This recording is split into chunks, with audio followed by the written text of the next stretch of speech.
Point.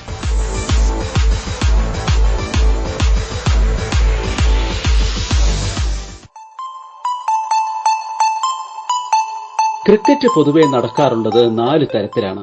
5 ദിവസങ്ങൾ കളിക്കുന്ന test cricket, ഒരു ദിവസം അഥവാ 50 ഓവർ വീതം ഓരോ ടീമും കളിക്കുന്ന ഏകദിന ക്രിക്കറ്റ്, 20 ഓവറുകൾ മാത്രം ഓരോ ടീമും കളിക്കുന്ന ക്രിക്കറ്റ്, അതായത് 20-20 ക്രിക്കറ്റ്. ഇതിനൊക്കെ പുറമെ ത്രിദിന ക്രിക്കറ്റുമുണ്ട്. രഞ്ജി ട്രോഫി മത്സരങ്ങൾ നടക്കാറുള്ളത് 3 ദിവസങ്ങളായിട്ടാണ്. ഇതെല്ലാം കഴിഞ്ഞാലും ക്രിക്കറ്റ് വേറെ തരത്തിലുമുണ്ട്.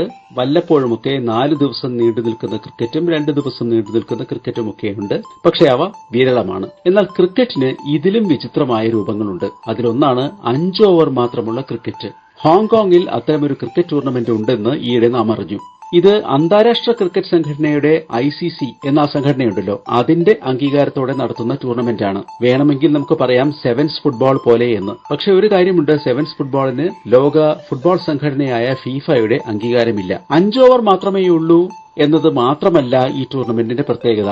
ആകെ 6 പേരെ ഒരു ടീമിൽ ഉണ്ടാവൂ എന്നതുകൂടിയാണ്. ഒരു വിക്കറ്റ് കീപ്പറും മറ്റ് 5 കളിക്കാരും. വിക്കറ്റ് കീപ്പർ ഒഴികെ ബാക്കി 5 പേരും ഓരോ ഓവർ വീതം ബൌൾ ചെയ്യണം. ഒരാൾക്കും ഒന്നിലേറെ ഓവർ എറിയാൻ അനുവാദമില്ല. മൈതാനത്ത് ആകെ 6 പേരെ ഉള്ളൂ എന്നതുകൊണ്ട് ബാറ്റ്സ്മാനെ കണ്ണും പൂട്ടി അടിക്കാം. ഉയർത്തി അടിച്ചാലും ഫീൽഡർമാർ പിടിക്കാൻ സാധ്യത കുറവാണ്. മൈതാനത്ത് ഫീൽഡർമാർ സത്യത്തിൽ 4 പേരെ ഉള്ളൂ എന്നതാണ് കാര്യം. കാരണം 6 പേരിൽ ഒരാൾ വിക്കറ്റ് കീപ്പറും മറ്റേയാൾ ബൌളറുമാണ്. അവർ ഏതാണ്ട് പിച്ചിന്റെ 2 അറ്റത്ത് നിൽപ്പുണ്ടാവും. ബാക്കി വിശാലമായ മൈതാനത്ത് ആകെ 4 ഫീൽഡർമാർ മാത്രം. ആകെ 5 ഓവർ എറിയണം. അതായത് വെറും 30 പന്തുകൾ.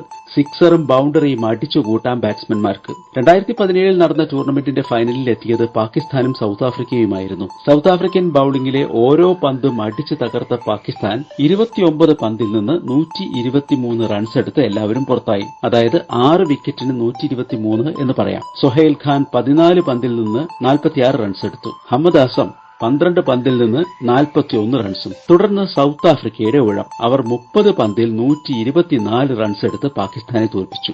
സെയ്റൽ എർവി എന്ന ബാറ്റ്സ്മാൻ 15 പന്തിൽ നിന്ന് 39, ഓബ്രി സ്വെയിൻപോൾ 9 പന്തിൽ നിന്ന് 38. അങ്ങനെ ദക്ഷിണാഫ്രിക്ക ജയിച്ചു. വലിയ തമാശ അതല്ല, പാകിസ്ഥാന്റെ മുഹമ്മദ് സമി 3 പന്ത് നേരിട്ടു, ഒറ്റ റണ്ണും കിട്ടിയില്ല.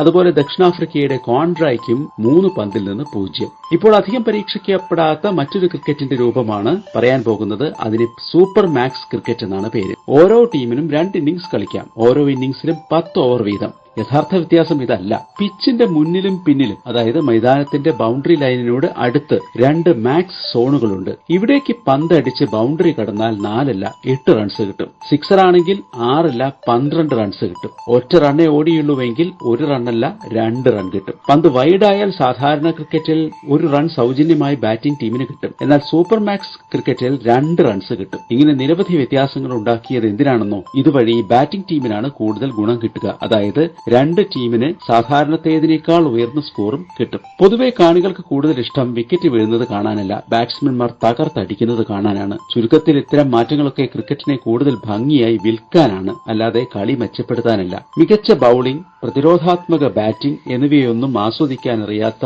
വെറും സിക്സറും ബൌണ്ടറിയും അടിച്ചു തകർക്കുന്ന ബാറ്റ്സ്മാൻമാരുടെ മാത്രം കളിയാക്കി മാറ്റണോ ക്രിക്കറ്റിനെ? യഥാർത്ഥ ക്രിക്കറ്റ് പ്രേമികൾ ഇക്കാര്യം കൂടി ആലോചിക്കണം.